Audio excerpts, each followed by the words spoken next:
E meus irmãos, para a exposição da palavra de Deus neste momento, eu farei a leitura de Marcos 6, a partir da segunda parte do versículo 6 até o versículo 30.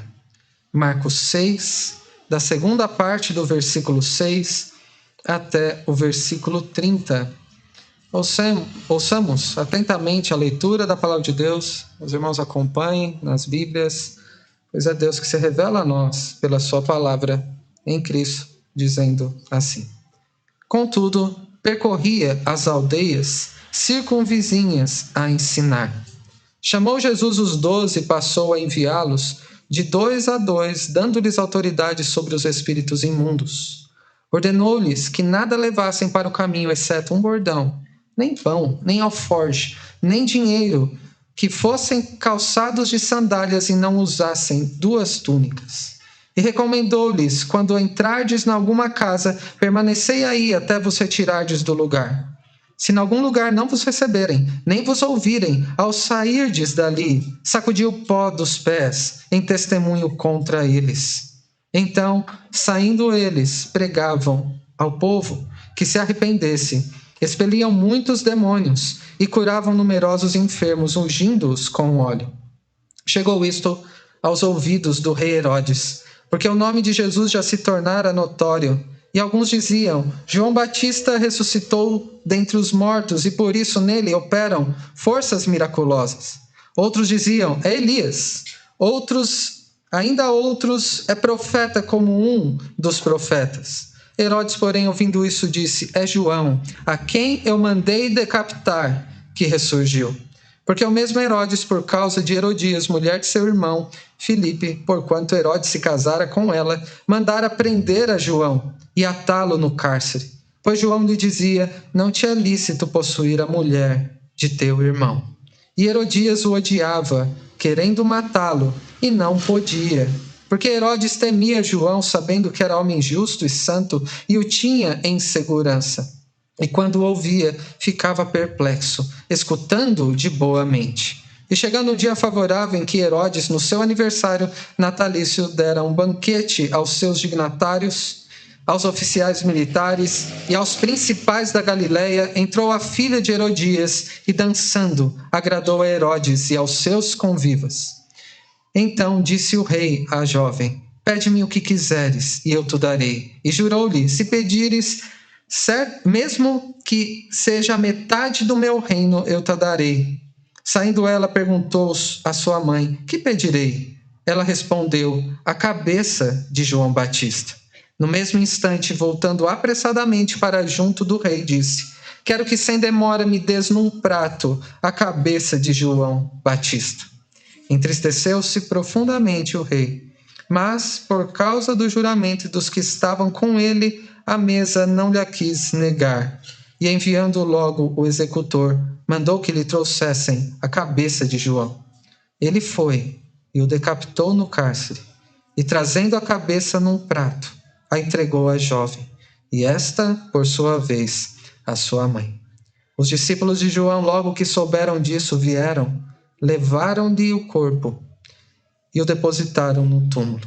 Voltaram os apóstolos à presença de Jesus e lhe relataram tudo quanto haviam feito e ensinado. Bondoso Deus e Pai, diante de Ti nós estamos com a Tua palavra aberta e desejosos por ouvir a Sua voz, e por isso rogamos que o Senhor, com Seu Espírito, nos abra os ouvidos para que possamos ouvir o que o Senhor tem a nos dizer. Que o Senhor abra os nossos olhos para vermos aquilo que o Senhor quer nos mostrar na Sua palavra e na nossa vida.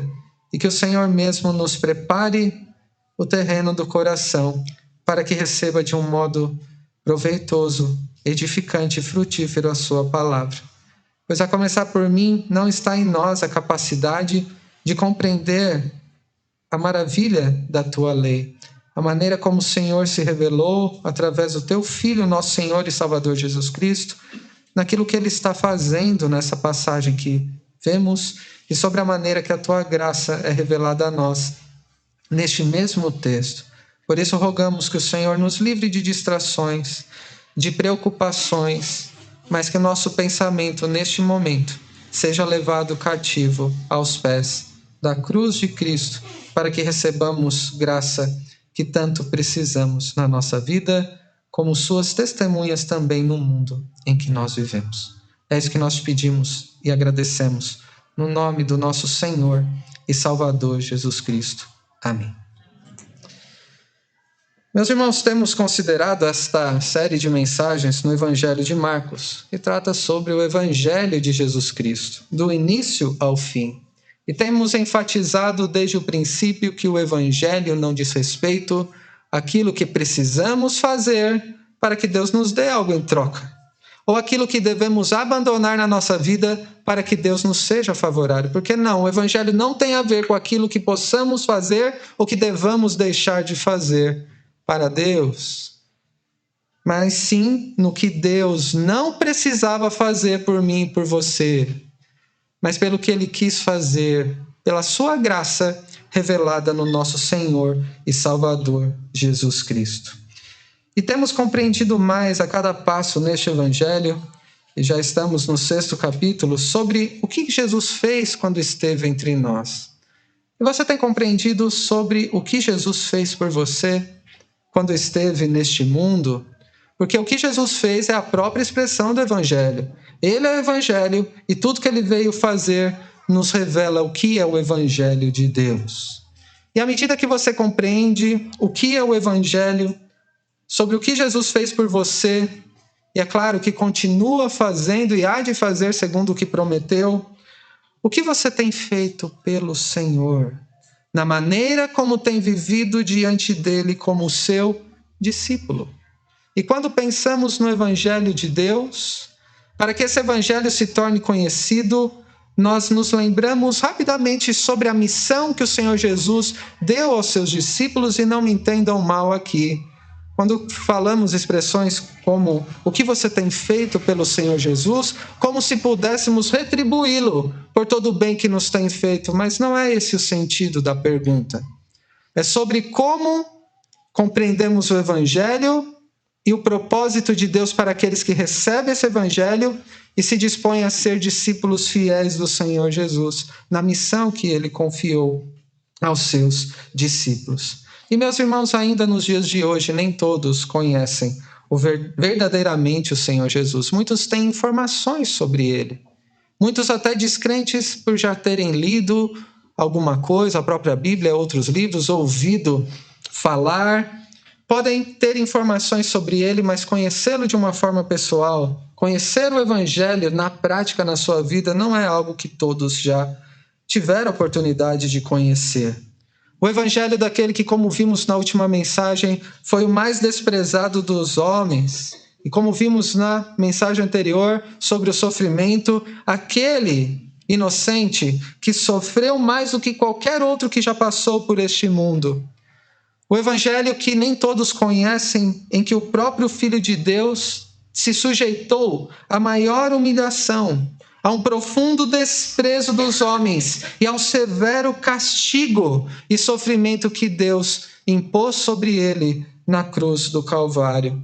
Este Evangelho que revela o grande amor do nosso Deus pela humanidade, no fato de que Deus enviou seu Filho para que morresse por nós, pecadores, quando ainda éramos pecadores e éramos por natureza seus inimigos. Deus não nos desprezou como perdidos, mas ele nos amou para que não precisássemos enfrentar o sofrimento mais terrível, o desprezo mais terrível, debaixo da ira de Deus eternamente, que a Bíblia chama da morte eterna. E enquanto nem todos conhecem verdadeiramente o Senhor Jesus, o próprio Evangelho, nem todos desejam ter um verdadeiro compromisso com Cristo. Nem todos levam o Senhor Jesus a sério, ainda que já tenham ouvido falar sobre ele. Muitos que já ouviram do Evangelho não têm interesse em seguir a Cristo e ter um verdadeiro compromisso de vida, transformador com ele, de sujeição à sua vontade, mais do que à própria. Alguns que têm informações sobre Jesus nem sabem o que significa ser, de verdade, um discípulo dele e continuam vivendo as suas próprias vidas, sem dar a ele o devido valor. Vivem como senhores de si mesmos procurando resolver os próprios problemas e não se sujeitando ao senhorio de Cristo, tendo como suficiente Salvador. Mesmo aqueles que já conheceram a Cristo, como vimos na última mensagem também, da maneira como o Senhor Jesus foi desprezado por aqueles que tinham ele como familiar, aqueles que o viram crescer desde a infância até o início do seu ministério aos 30 anos. Isso também chega até nós. Muitos que já conhecem a Cristo, muitas vezes ainda o rejeitam, o desprezam, não dão valor às suas palavras, não colocam na prática, não mudam de atitude, não se dedicam a Ele. E com isso, consequentemente, mesmo que se digam discípulos do Senhor Jesus, podem estar no caminho de negligenciar uma missão tão gloriosa e ao mesmo tempo custosa que o Senhor Jesus tem para os seus verdadeiros discípulos. E é sobre isso que fala o texto dessa noite, sobre o custo do Evangelho para os discípulos. É sobre este tema que falaremos aqui, nesta passagem um pouco mais extensa, que trata sobre o custo do Evangelho para discípulos. E veremos duas lições principais aqui, com implicações diversas, como veremos. Primeiramente, entre os versículos 6, segunda parte, e o versículo 13. E a primeira lição é que os discípulos de Jesus receberam o Evangelho e uma missão gloriosa. Essa é a primeira lição. Os discípulos de Jesus receberam o Evangelho da graça de Deus, e uma missão gloriosa do Senhor Jesus. Marcos registra: contudo, percorria as aldeias circunvizinhas a ensinar, chamou Jesus os 12 e passou a enviá-los de 2 a 2, dando-lhes autoridade sobre os espíritos imundos. Ser desprezado em Nazaré, se os irmãos se lembrarem o que vimos na última mensagem, há 2 semanas, não abalou em nada ao Senhor Jesus. A forma como até o ridicularizaram, o desprezaram. Esse é o filho de Maria, não é? Conhecemos os seus irmãos. Não é um carpinteiro, qualquer um mero carpinteiro. O desprezaram, ridicularizaram, usaram até uma expressão ofensiva quando o chamaram de filho de Maria. Mas ser desprezado em Nazaré não havia sido a primeira vez. E não abalou em nada o Senhor Jesus. E o que ele fez ao ser desprezado? Foi para sua casa, se fechou no quarto, ficou deprimido? Não. Ele continuou a sua missão, percorrendo as regiões, dedicando-se ao ensino das Escrituras para manifestar o Evangelho. E vemos de forma frequente que a transmissão do Evangelho passa pelo ensino, pela proclamação aos que não conhecem do que é o Evangelho, do ensino aos que conhecem ao Senhor para que sejam fortalecidos. E era isso que ele fazia em sua missão. Ele ensinava as Escrituras. Ele também pregava o Evangelho. E ele curava as pessoas dos efeitos do pecado que possuíam, das enfermidades, e expulsava demônios também. E o que o movia era a sua compaixão de ver as pessoas perdidas como ovelhas que não tinham pastor. O evangelista Mateus, lá no capítulo 9, versículo 35 e 36, resume assim o que Jesus fazia. Quando diz que percorria Jesus todas as cidades e povoados, ensinando nas sinagogas, pregando o evangelho do reino e curando toda sorte de doenças e enfermidades. E ele fazia isso à medida que via as multidões, compadecia-se delas, tinha compaixão, porque elas estavam aflitas e exaustas como ovelhas que não têm pastor. Jesus era movido por compaixão ao transmitir o evangelho aos perdidos, ao ensinar as Escrituras e ao curar as pessoas dos efeitos do pecado. E vale a pena destacar que desde o princípio do seu ministério, Jesus era rodeado por multidões, não por mera popularidade. Muitas multidões acabavam seguindo a Jesus, pessoas incontáveis para nós, e como veremos no texto seguinte, nos milagres que realizava, milhares de pessoas estavam com ele. Aquelas pessoas incontáveis careciam do evangelho. Elas precisavam do Senhor Jesus, ainda que não compreendessem bem isso até aquele momento. E por isso, o Senhor Jesus principalmente ensinava a sua palavra, a palavra de Deus. para revelar quem ele era através do ensino. E sobre o quanto aqueles ouvintes precisavam do evangelho que ele mesmo era e sobre o qual ele falava. Mas, meus irmãos, Jesus ele passou um tempo exercendo este ministério praticamente sozinho. Mateus fala sobre isso, Marcos nos dá a entender isso, mas ele não veio para cumprir essa missão sozinho, e um dos aspectos da missão do Senhor Jesus, quando esteve entre nós, e vemos desde o primeiro capítulo de Marcos, foi chamar discípulos para segui-lo. Quando chamou Pedro, André, Tiago e João, chamou Levi, Mateus, que acabamos de ler, o evangelho que ele escreveu, e além de chamar discípulos para segui-lo, ele escolheu aqueles que ele mesmo quis para que estivessem mais perto dele, para que experimentassem de uma comunhão mais próxima com ele a cada dia. E foram estes do seu círculo mais próximo que ele também ensinou a respeito do seu reino, quando ele deu o significado das parábolas que ele contava às multidões, mas aquele círculo mais próximo aos seus discípulos que estavam perto dele, ele explicava o seu significado.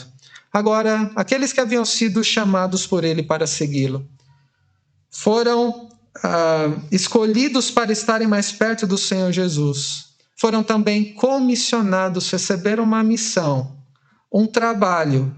Porque ser discípulo do Senhor Jesus não é somente receber aquilo que nos é agradável, com a palavra de Deus que nos é interessante, estar em momentos como este de adoração e de outros momentos de estudo que nos fazem bem ou que achamos interessante. Aqueles que foram chamados pela pregação do Evangelho, eles são também comissionados e enviados para cumprir essa missão. Por isso, ser discípulo do Senhor Jesus não é apenas ficar sentado recebendo o que nos agrada. Envolve receber o ensino do Senhor Jesus e o que fazer com este ensino, que é trabalhar para Ele, anunciar o evangelho que nós recebemos e fazer aquilo que o Senhor Jesus fez, que foi justamente o que os discípulos do Senhor naquela ocasião fizeram. Eles foram enviados para esta missão aos pares, para serem o quê? Através do discipulado, representantes de Cristo no mundo, ensinando o que Jesus ensinou e fazendo o que ele fez. Meus irmãos, se cada um de nós é discípulo do Senhor Jesus, você não somente foi chamado para seguir e receber as bênçãos de um bondoso Salvador e Senhor.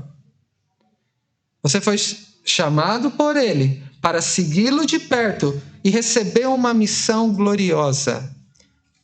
Porque você recebeu um evangelho precioso. E este evangelho não é para ficar guardado dentro de nós. E quem recebeu esse evangelho glorioso não pode deixar de falar acerca desse evangelho. Quem vive na presença de Cristo de forma mais próxima, e este é o sentido de ser um seguidor, um discípulo de Cristo, andará como ele andou, fará o que ele fez, ensinará o que ele ensinou. E ainda hoje, como havia multidões ali no tempo do Senhor Jesus, há inúmeras pessoas ao nosso redor que vivem perdidas, como ovelhas que não têm pastor. Até mesmo aqueles que parecem não ter muito problemas graves, mas que não conhecem o Senhor Jesus, estão também perdidos. Carecem ouvir do evangelho da graça de Deus. Há muitos do seu convívio, certamente, que ainda que não percebam, precisam conhecer ao Senhor Jesus, precisam colocar a confiança nele para que tenham esperança de salvação. Meus irmãos, o que Jesus fez para salvar pecadores não se limita àquilo que ele fez há mais de 2000 anos atrás. Porque o Senhor Jesus continua agindo neste mundo. E ele faz isso através dos discípulos que ele chamou para segui-lo, a quem ele quis enviar para uma missão gloriosa de anunciar o evangelho aos perdidos. E essa missão gloriosa e necessária continua a ser cumprida hoje por discípulos de Jesus que são fiéis a ele. Aqueles que vivem mesmo em comunhão com Cristo. E uns com os outros também precisamos de encorajamento mútuo para cumprir essa missão tão difícil no mundo caído em que nós vivemos. Tememos muitas vezes ser rejeitados, criar problemas. E isso impede que testemunhemos, muitas vezes.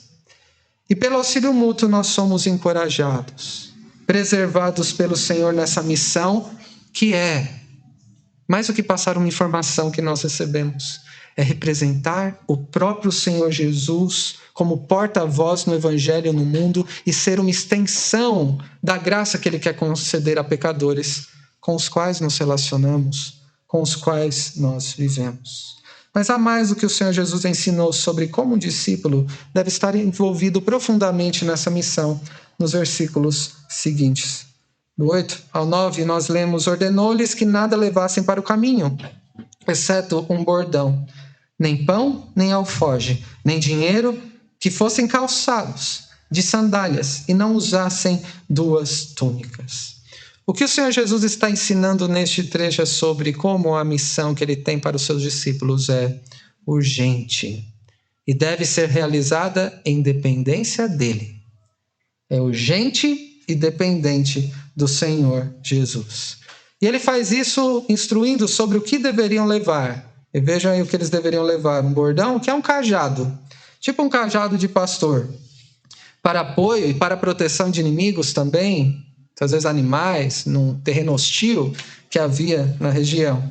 Sandálias para um caminho irregular, cheio de pedras, uma túnica e um cinto. São estes os 4 elementos que Jesus disse sobre o que deveriam levar. E o que não deveriam levar? Nem pão, nem sacola, um alforje, uma bolsa, e nem dinheiro. E o que isso significa? Pelo menos 2 coisas. Naquilo que eles deveriam levar, o sentido é da urgência da missão, que eu já antecipei aos irmãos. Então, no que deveriam levar, reflete como a missão é urgente, é para hoje, como lemos na carta aos Coríntios.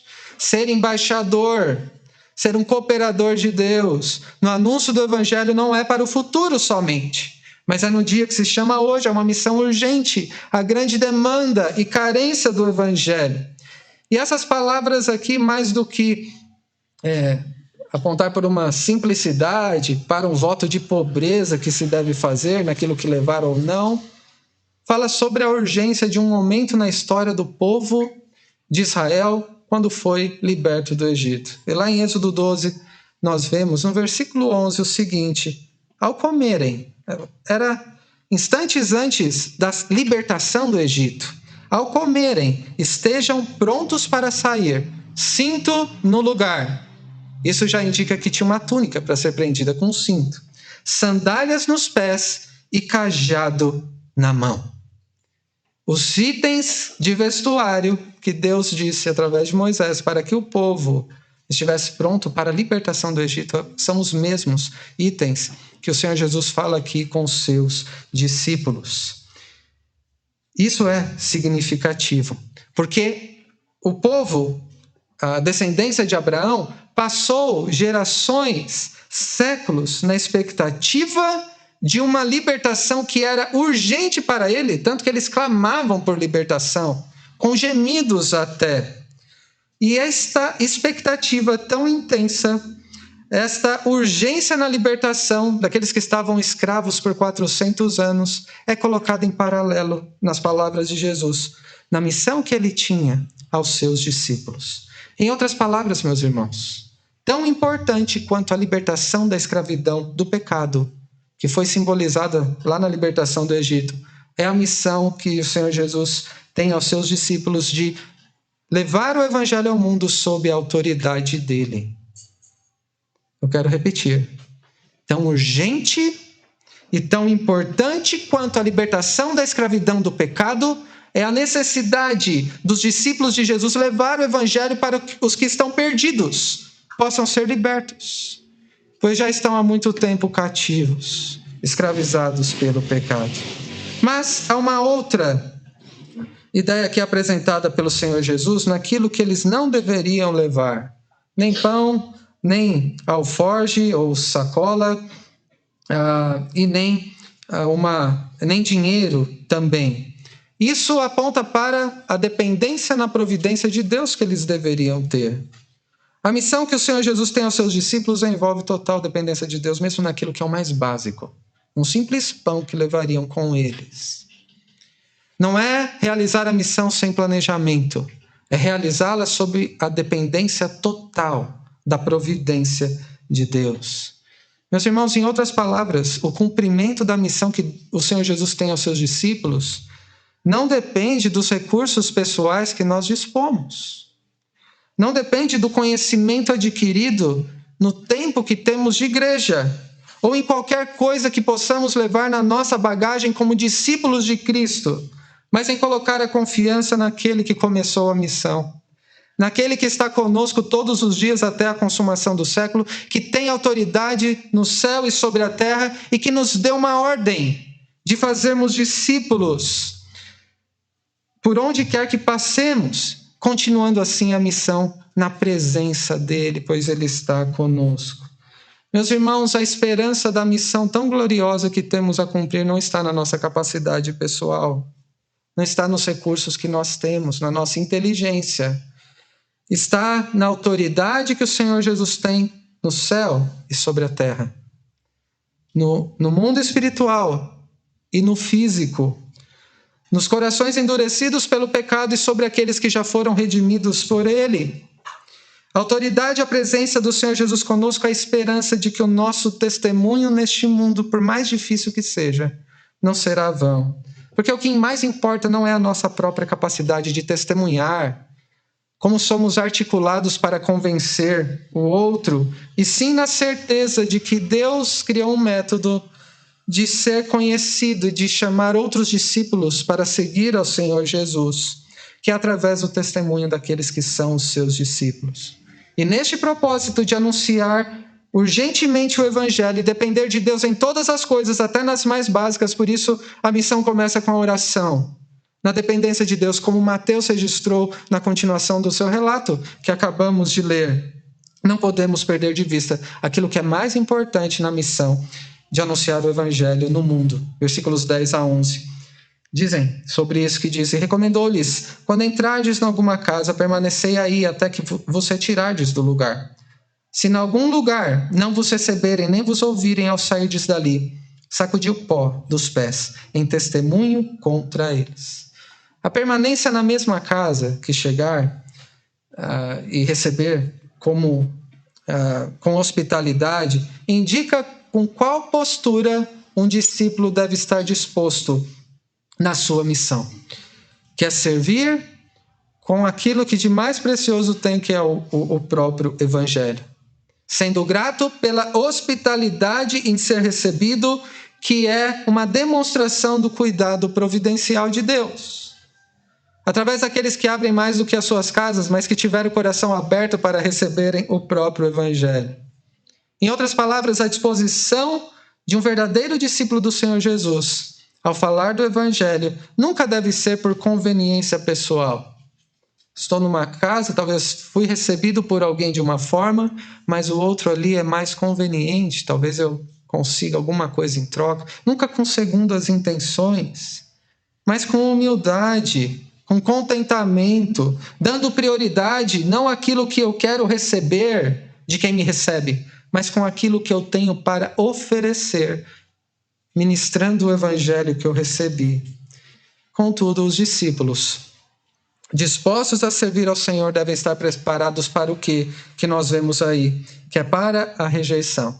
E essa ideia de sacudir o pó dos pés era um costume dos judeus, quando depois de viajarem para fora da terra prometida, antes de entrarem novamente, eles tiravam o pó dos pés, para reprovar os costumes pagãos e não contaminar a terra. Isso era simbólico.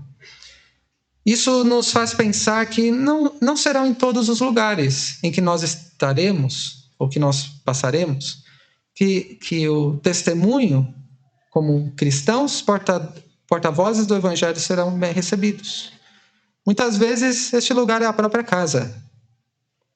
Muitas vezes o ambiente de trabalho, muitas vezes na parentela. Não é em todos os lugares e com todas as pessoas que seremos bem recebidos no nosso testemunho. Muitas vezes, assim como o Senhor Jesus foi desprezado e rejeitado, nós seremos também, porque somos os seus representantes. Você já foi rejeitado no seu testemunho? Em algum lugar, em algum ambiente? Tanto pela sua postura como pelas suas palavras? Você já foi rejeitado, desprezado, ridicularizado por amor a Cristo? Meus irmãos, este é o caminho do discipulado. Se o Senhor Jesus foi e nós somos representantes dele, como nós não seremos? E o que fazer diante disso? Procure falar do Evangelho onde você estiver. Mas lembre-se que assim como Jesus foi rejeitado em Nazaré, ele continuou a testemunhar em outros lugares. Se você for rejeitado em algum lugar, não pense que rejeitaram principalmente a você. Quando rejeitam o Evangelho que você compartilha, estão rejeitando aquele que é o próprio Evangelho. Rejeitam o próprio Deus. E tenha clareza de que aqueles que rejeitam o Evangelho, rejeitam a Cristo, serão rejeitados, receberão o juízo de Deus. Isso deve estar na própria mensagem do Evangelho.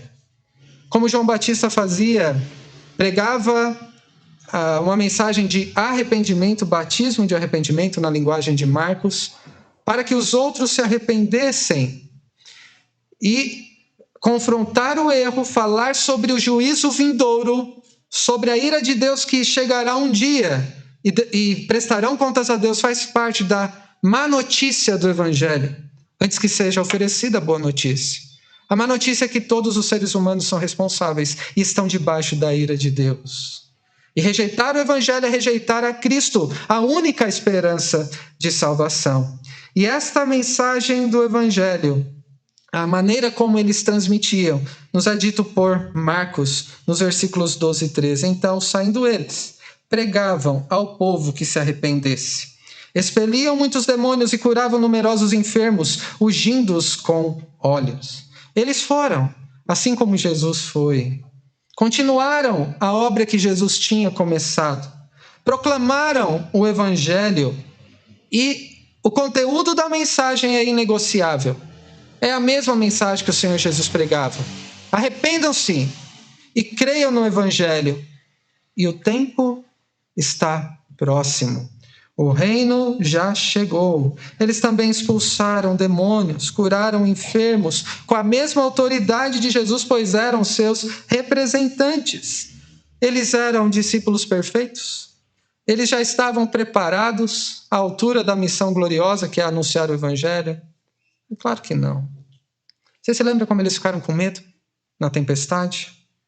Como eles tentaram, alguns, a restringir as ações de Jesus? Eles eram como nós, incrédulos em algum momento. Imaturos, muitas vezes, medrosos, insensatos, extremamente limitados. Quando a gente olha para os discípulos, claramente eles não estavam preparados para a missão gloriosa de serem representantes do Senhor Jesus neste mundo.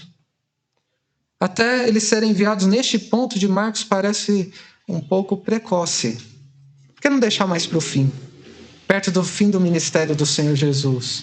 Eles não estavam preparados para uma missão tão gloriosa que é anunciar o Evangelho ao mundo, assim como você também. Por você mesmo não está. Meus irmãos, se vocês são discípulos do Senhor Jesus, você recebeu. Não é alternativa, você já recebeu essa missão gloriosa para ser desenvolvida onde Deus te colocou. Essa missão não foi dada para alguns discípulos específicos, chamados missionários, ou uma missão de evangelismo escolhida para ser em momentos especiais, como eventos anuais. Quem é discípulo do Senhor Jesus está em constante missão no mundo. Não deixa de ser representante em alguns momentos, representa a Cristo porque tem o próprio Evangelho. Tem o Espírito de Cristo que habita dentro de si. Por isso você, se é discípulo de Jesus, você é um representante onde Ele te colocou. Talvez você se sinta desencorajado. Ainda preciso aprender muito. Sabe como você vai aprender e ser encorajado? À medida que desenvolver essa missão na comunhão com outros irmãos que também representam a Cristo no mundo e também representarão a Cristo na sua própria vida. Talvez você diga, pastor, eu não tenho tempo para compartilhar o evangelho, eu sou tão incapaz. Este é um problema de prioridade. Não existe uma tarefa mais gloriosa, mais importante na sua vida do que ser um representante de Cristo. Não quer dizer que você vai ficar falando só em discursos sobre o evangelho o tempo todo, mas representar a Cristo com o que você é, no que você faz, e não deixar de falar sobre Ele, sobre a salvação que recebeu dele. E nisso você sempre será incapaz por você mesmo. Por isso que no ensino de Jesus aponta para a dependência total que temos do Senhor Jesus. Talvez vocês também se sintam desanimados, indispostos. Talvez isso não seja para mim. Quanto mais essa missão parecer gloriosa para você, porque o Evangelho é glorioso, mais alegria, gratidão e disposição ao serviço você terá no seu coração. Meus irmãos, não somos nós como mensageiros os mais importantes nessa missão, e sim aquele que nos enviou ao mundo para falar do glorioso Evangelho. E é na presença de Cristo e dependendo dele que representaremos ao nosso Senhor no mundo. Quando a gente fala sobre uma missão gloriosa que nos foi confiada, não devemos ser o que poderíamos chamar de otimistas, mas realistas, dentro do privilégio, mas tendo consciência de que muitas vezes passaremos muitas dificuldades nessa missão. Não significa que tudo dará certo, como se poderia dizer, como gostaríamos, porque ser discípulo do Senhor Jesus em um mundo caído é ao mesmo tempo uma missão gloriosa, mas é ao mesmo tempo uma missão penosa. Porque o Evangelho é tão precioso para nós, que tem também um alto preço, um alto custo para os discípulos do Senhor Jesus. E vemos isso no exemplo que é trazido de João Batista, é a segunda parte, a última parte que veremos aqui, do versículo 14 até o 29, que nos traz a segunda lição, que os discípulos de Jesus receberam o precioso Evangelho com um alto custo. Os discípulos de Jesus receberam o precioso Evangelho com um alto custo. Nós lemos do 14 em diante que diz: chegou isso aos ouvidos do rei Herodes, porque o nome de Jesus já se tornara notório. E alguns diziam: João Batista ressuscitou dentre os mortos, e por isso nele operam forças miraculosas. Outros diziam: é Elias. Ainda outros: é profeta, como um dos profetas. Herodes, porém, ouvindo isso, disse a João, a quem eu mandei decapitar, que ressurgiu, porque o mesmo Herodes, por causa de Herodias, mulher de seu irmão Filipe, porquanto Herodes se casara com ela, mandara prender a João e atá-lo no cárcere. O que aconteceu quando o Evangelho se tornou mais conhecido pelo testemunho dos discípulos? Procuraram compreender quem era esse tal de Jesus, anunciado por estes discípulos dele. E aqui nós vemos Herodes Antipas. Não é Herodes o Grande, há vários Herodes aqui na narrativa bíblica, e ele era um tetrarca, que é chamado nos evangelhos, um governador da Galileia e Pérea. Ele ficou sabendo sobre um certo homem chamado Jesus, um tipo de profeta que estava realizando milagres, e havia surgido, e os seus discípulos estavam fazendo o mesmo, seguindo nesta missão. E foi esse Herodes que prendeu João Batista, o que vemos no primeiro capítulo de Marcos, versículo 14. E o matou, o que nos é declarado somente aqui no capítulo 6. Agora, eles pensaram, aqueles ímpios pensando, ele voltou de algum jeito para atormentar Herodes, porque havia sido preso e morto por ele. E por que Herodes havia prendido João Batista? Porque a sua consciência, pelo seu pecado, o acusou. Porque ele foi confrontado por João Batista e por isso ele reagiu dessa forma, prendendo, ainda que não o quisesse matá-lo. Versículo 18. Pois João lhe dizia: não te é lícito possuir a mulher de teu irmão. Herodes ou Antipas, tinha um meio-irmão chamado Filipe. E o Antipas roubou a esposa do seu irmão. E o que João Batista fez? o acusou, baseado na lei de Deus, que o que ele estava fazendo era pecado e que ele precisava se arrepender. E Herodias, então, versículo 19, o odiava, é a mulher que ele tomou para si, querendo matá-lo e não podia, porque Herodes temia a João, sabendo que era homem justo e santo e o tinha em segurança, e quando o ouvia ficava perplexo, escutando-o de boa mente. Então imaginem João Batista confrontando publicamente a Herodes Antipas, o governador da região da época, sendo confrontado no seu pecado de adultério, de roubo também, por ter roubado a mulher do seu próprio irmão, que ainda estava vivo nessa época. E ele foi preso.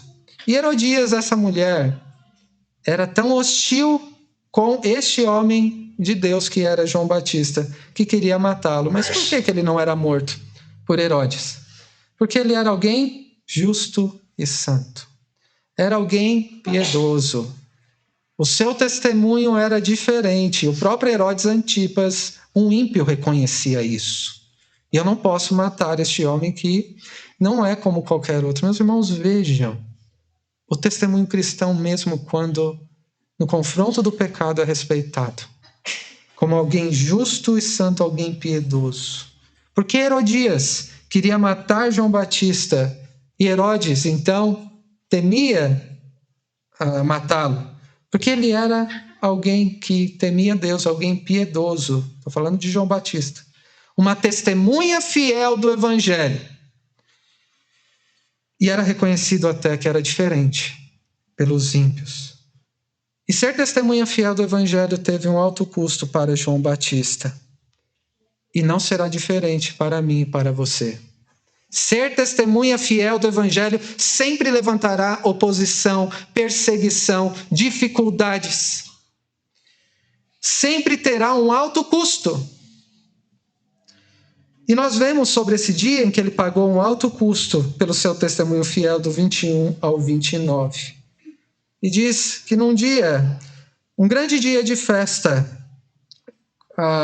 quando foi montada uma armadilha, um palco, em especial por Herodias, num dia em que era aniversário de Herodes Antipas, e ele tinha uma lista de convidados invejável para qualquer um que fosse fazer um aniversário. Eram pessoas ilustres que estavam rodeando aquela mesa e impulsionando essa trama, essa tensão, na oposição àquele que era testemunha do Evangelho, João Batista. Autoridades do governo estavam presentes, militares conhecidos, pessoas influentes ricas da região da Galileia. Então, a filha de Herodias, segundo o historiador Flávio Joséfo, uma jovem chamada Salomé, entrou dançando de uma forma que chamou tanta atenção que o próprio Herodes ofereceu realizar um desejo para ela. E de uma forma muito tola, e que era comum de reis, até se for metade do meu reino, eu te dou. E, aconselhada pela mãe, ela faz um pedido maldoso, perverso, hostil. O maior desejo do coração daquela mulher ímpia era matar, testemunha fiel de Cristo, que preparou o caminho para o Senhor Jesus. Qual foi o pedido? Versículo 25. Quero que sem demora me des num prato a cabeça de João Batista. Herodes não queria matar João. Ficou muito triste. Mas ele foi pressionado pela própria promessa tola que fez. Por Herodias, por Salomé e pelas pessoas influentes que estavam ao seu redor. E a gente vê de uma forma dramática, tão triste, como que se deu o martírio de João. 27. E enviando logo o executor, mandou que lhe trouxessem a cabeça de João.